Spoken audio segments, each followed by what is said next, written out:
Oh, hi. Bit of fun. Quite a boring game, I thought. Listen, I'm sure someone will disagree with me. I'm sure someone will try to explain to me why that was tactically fascinating.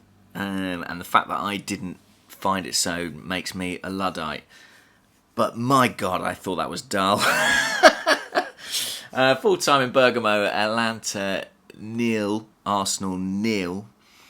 Would have been Atlanta 1-0, but for an extraordinary double save from David Raya, which I think was the only real Arsenal highlight of the game. There are reasons that this was turgid. I think one is obviously the schedule at this point in time. Arsenal had a big game against Spurs on Sunday. They've got maybe an even bigger one against Manchester City at the weekend. Arsenal have injuries. They miss Martin Odegaard. I think there are still big questions about creativity in this team, maybe without him. And Atalanta are an incredibly awkward opponent. And let's be clear, this is a good point for Arsenal. I think under the new format, a draw in this kind of game away from home with some very winnable games to come is a very healthy result indeed and puts Arsenal in a decent position. I just saw Declan Rice interviewed. He spoke about how the team are disappointed. They wanted to win this one. I'm sure that's true. But I think Mikel Arteta, when he reflects on it and when he looks in the context of the week in general, I think he'll be content with this result. I wouldn't go further than that. He likes to win, but I'd say he'll be content. And Atlanta have been a really difficult opponent. Europa League winners last season, blew away teams like Liverpool, blew away a team like Bayer Leverkusen, were the only team to beat Bayer Leverkusen last season. And Arsenal controlled them for the most part. You know, it was a question of two teams almost cancelling each other out. And I think Arsenal deserves some credit defensively for that. I mean, the back four continues to impress. And Raya obviously kept them at bay. Let's get into him because he started the season in really excellent form. I always said I didn't think we'd see the best of David Raya until Aaron Ramsdale left Arsenal. I think, to be fair, that the debate, such as it was, sort of began to be resolved in the second half of last season when Raya sort of settled into the team and looked markedly better. But he's gone up another level again at the start of this season. I mean, it was only a couple of weeks ago he produced a brilliant double save to deny Ollie Watkins. And what a double save he produced to deny Atlanta here. A penalty, which was soft, probably a penalty, for a slightly clumsy attempt at a challenge by Thomas Partey. Perhaps we'll get onto him too. But Raya plunges to his right, makes the save, and if you watch it back in slow motion, what's most impressive about it really is the manner in which he gets up to save the rebound. He doesn't commit fully one side and then have to get up and turn around and go the other way. He's able to kind of spin on his bum. I read a good piece by Simon Collins of the Evening Standard, which I think sadly had its last print edition perhaps this week. But it was an excellent piece about David Raya, and it spoke to one of his early goalkeeper coaches about that spinning on his bum move, that reaction time. It's unconventional among English goalkeepers, that style of recovery, but it has stood Raya in great stead throughout his career and already this season. It was...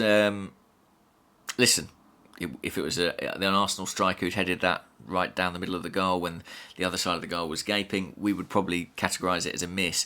But I think it's a bit churlish to talk about that when Raya's reactions are so good. I think this was probably his best save for Arsenal. It might be the best save of his career. It might remain the best save of his career. I think in terms of so many goalkeepers would give up on that ball, and he did not, and he had the agility to get there. So that was the difference really between a defeat and a draw tonight. We had a couple of moments. Bukayo Saka had a free kick that was well saved in the first half. Gabriel Martinelli sent through by Raheem Sterling late on. Unfortunately, it was the kind of finish that Martinelli has been producing of late, a wayward one, fired over the bar. That was the big chance, and really once that was gone, I never really felt like we would score. What can I say about the performance more generally? I thought we had our best period in the last 20 minutes of the game. I think our football looked more fluent then, and we'd made a number of changes. Jorginho had come on for Thomas Partey, which I think improved us. Trossard came on for Gabriel Jesus, and Trossard was dropping very deep in central areas, linking the play, almost doing an Odegaard kind of job. I know he's a very different player, but I think he emulated that role, perhaps better than some of our other players were capable of doing tonight.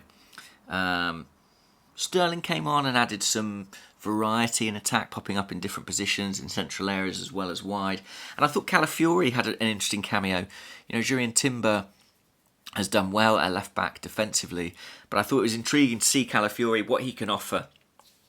His ability to, and his willingness to pick up the ball in unusual areas. Even in this short 20 minutes on the pitch, he was drifting into the centre, drifting into the right, pushing on into the opponent's half, creating an extra man and overload in midfield.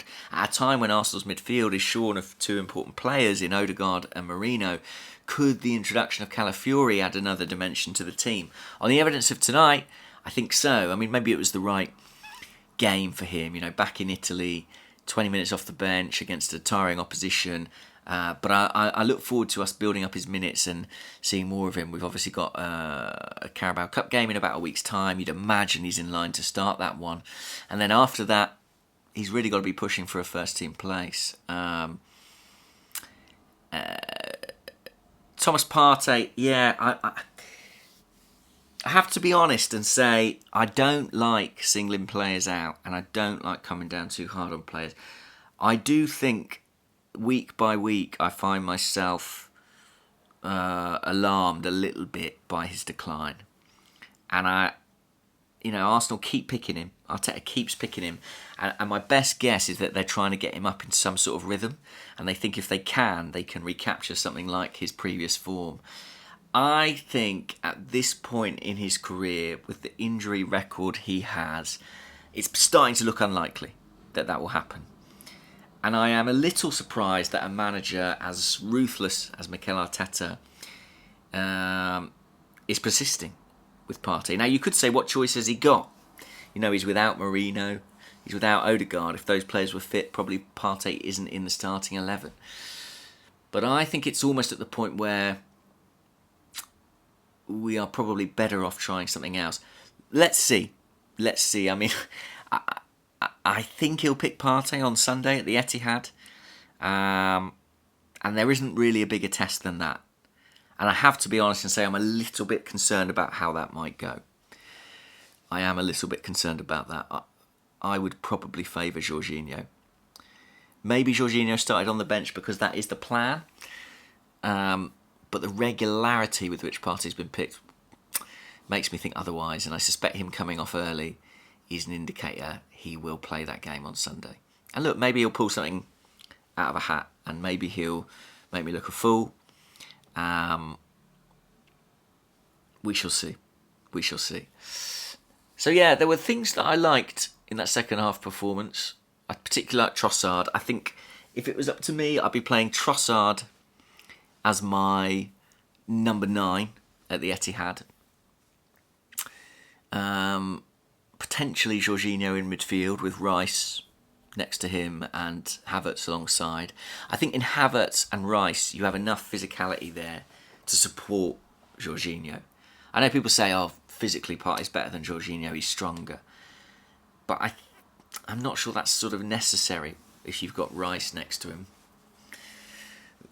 And then in defence, I think it picks itself. Is it 1 goal conceded in 5 games so far this season? Outstanding defensively. And outstanding from the goalkeeper as well. Left back would be the only question, wouldn't it? But Zinchenko's out, unavailable again. Calafiori, perhaps a little too soon. So I would probably continue with Jurrien Timber. You've always got the Calafiori option if you want it in the second half. I'll leave it there for now. It's such a big game on Sunday. I'll be here again in my living room. But back at the Emirates next week. Very much looking forward to that. Thanks for watching, guys. Let me know what you think. Intrigued to see how you see it. Because I have to be honest and say this was a game that my concentration did occasionally waver. Because I found it pretty dull. But I've got 10 minutes out of it. So there you go. Take care, guys. Speak soon. Bye-bye.